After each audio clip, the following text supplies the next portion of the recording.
The idea that everyone will be admitted to heaven just like that, only because of the sacrifice of Christ, is childish. It is incompatible with the teachings of Jesus, where it is often pointed out that many are called, but few are chosen. Thus, in the parable of the foolish virgins, when they knock on heaven's door and pray, "Lord, open to us," the Lord answers, "I know you not," and throws them out of heaven. It says in the Bible,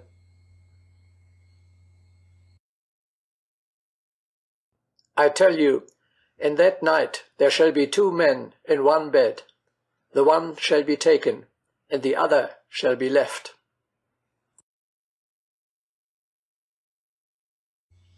It states further,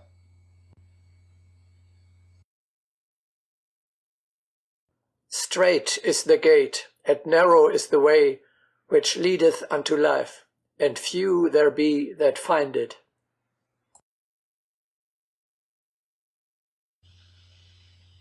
Everyone gets to that level of the upper world which he deserves, which corresponds to his nature, and on which he lived already on earth. He who has led down here a rough life and has remained unrefined cannot be able to expect to penetrate into the more subtle spheres of the supermundane world.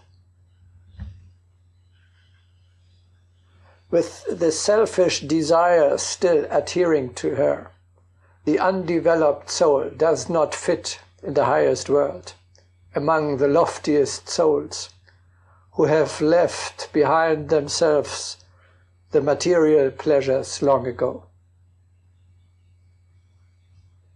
Or do you seriously think that libertines or criminals could live in community with high beings like Jesus or Buddha? He whose heaven has been the beer tent and whose God the belly will find himself in the other world in a corresponding area.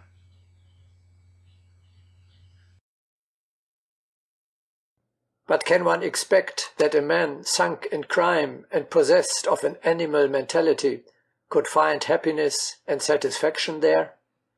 Inasmuch as an effect is the exact development of a cause, how can an evil-minded murderer, a seducer, or an idiot experience a condition of well-being in the higher spheres, which would be unbearable for him owing to their subtle vibrations?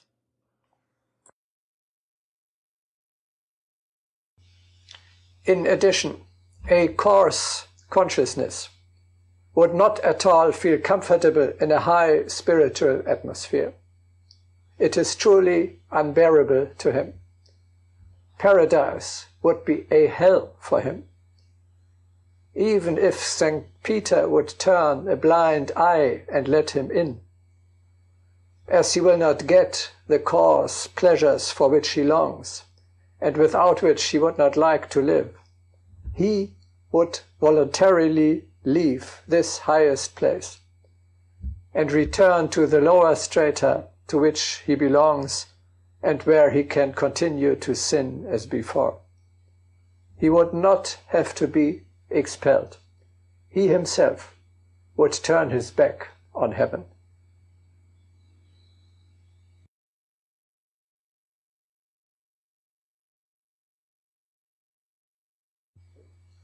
The right question is not, as the children put it, will I get to heaven?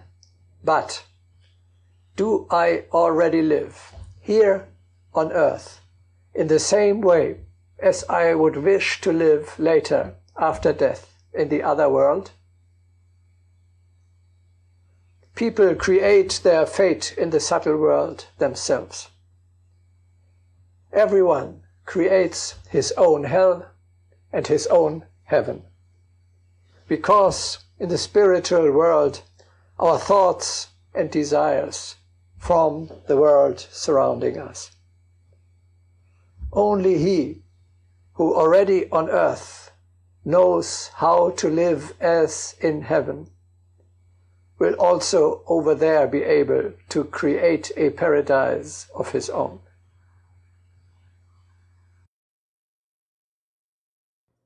A well-known atheist has said, "Every man makes his own God." In one sense, this is true, but it is even more true that every man makes his own Devakan, heaven.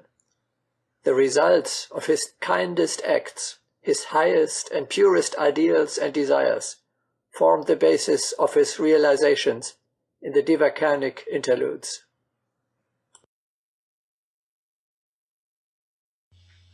If you have lived before birth already on a high level of the supermundane world, you will have to confirm your membership by living here on earth according to the same customs and laws.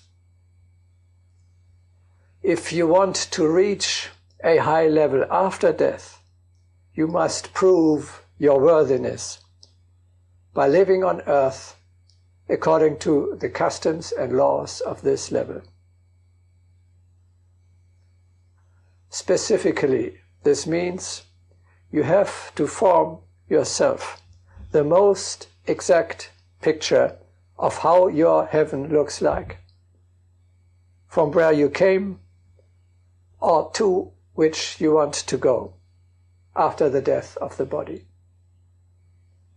For example, for a spiritual student, the picture that he forms of heaven is the ashram of his teacher. And then you have to live on earth in such a way as it is proper for a member of such an illustrious community. If you succeed to accomplish this, then, after death, this particular heaven will be open to you. We shall talk about the details of this spiritual exercise later in one of our subsequent broadcastings.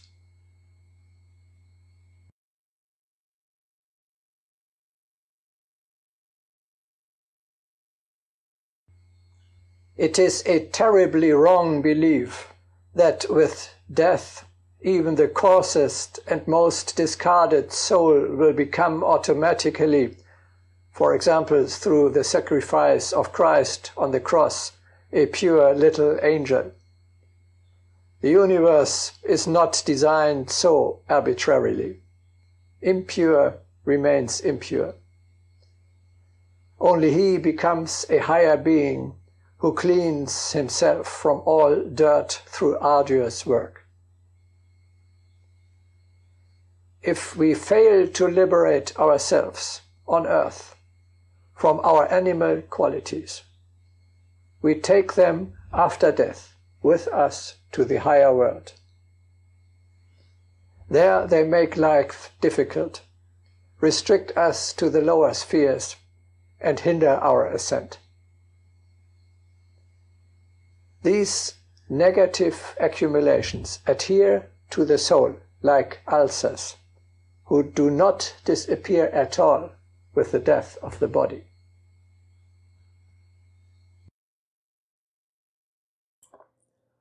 Gross earthly desires produce their ugly ulcers, which the spirit must heal in the subtle body. Ulcers of the spirit are carried over into the subtle world if they are not gotten rid of on the earth. Liberation from the physical vehicle does not mean deliverance from spiritual ulcers.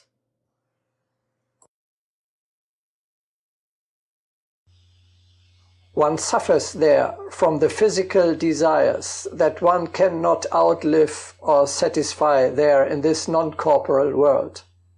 In vain, the drunkard requires alcohol, the glutton food, the libertine horse. This torment is their hell. Let us hear them.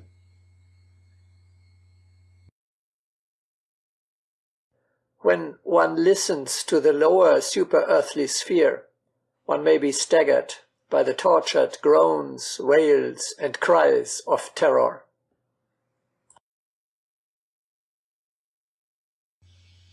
The term higher world only refers to the state of the spirit matter there. It is much finer in the subtle world than in the gross material earthly sphere. But besides that, life is not necessarily more spiritual over there.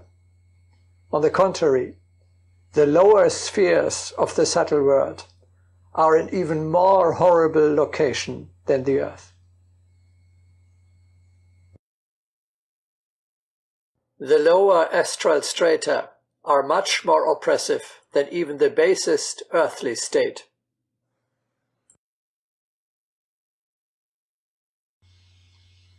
The chaotic, the evil, the ugly in man is allowed an unadorned expression there. The true essence is revealed even clearer there, where no material restrictions prevent the lower consciousnesses to create with their thoughts and wishes alone the terrible environment which is appropriate for their nature. The spirit continues its activities in the hereafter with the state of consciousness attained on earth. Accordingly, lower souls will meet each other again over there and continue to create mischief and even to wage wars.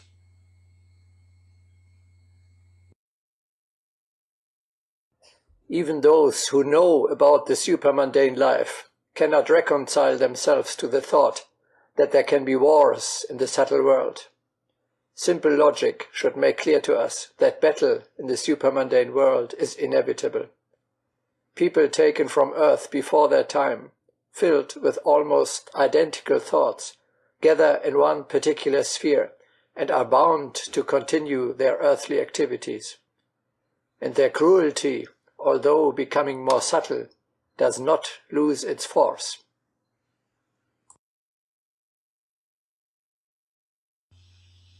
So, hell does really exist. The ancient wisdom teaches rightly that people build up their hell themselves. One can only regret these ignorants who prepare for themselves by a sloppy life on earth a terrible fate in the afterlife. The idea of hellfire, purgatory, has a scientific basis. Spirit is fire. The spiritual world is a fiery world. Fire is beneficial for the spirit, but painful for matter.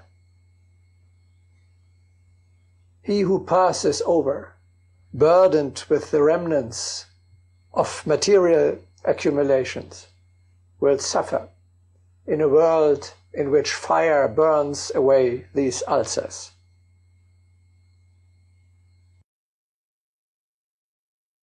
The manifestation of fire is destructive for the physical body, but the fiery element is quite natural for the fiery body.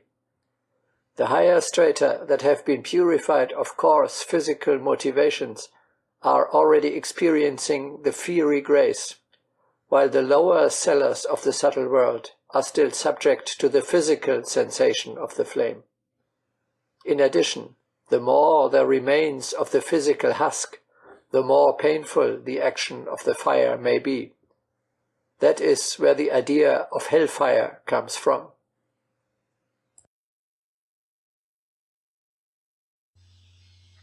Contacting creatures of these lower spheres, as it happens in occult seance and with media, must be strongly discouraged. They can only lead people astray.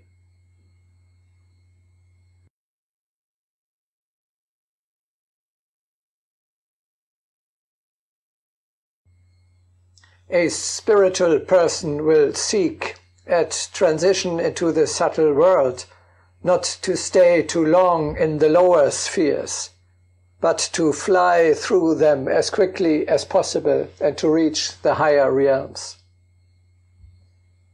Only the accumulations of your earthly life allow the ascent to the heights. Of crucial importance is furthermore the firm intention to rise as high as possible, which you need to form in the moment of transition.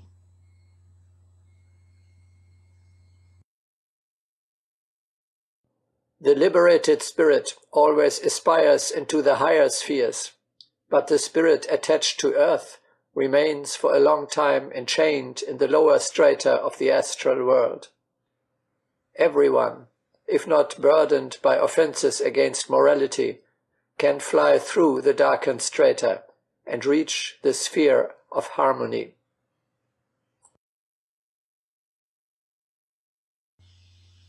Since the spiritual world is spaceless and timeless, it is here for the spirit easier to ascend. Freed from the physical limitations, our true eternal spiritual being can unfold better. It depends entirely upon ourselves whether we reach the highest spheres. An enlightened spirit can easily approach an ashram of the Brotherhood after transition, which is almost impossible on earth for the time being. The expectation of the high honor and the unspeakable joy of meeting his master and the governors of the world should inspire the spiritual disciple to live a life on earth justifying this privilege.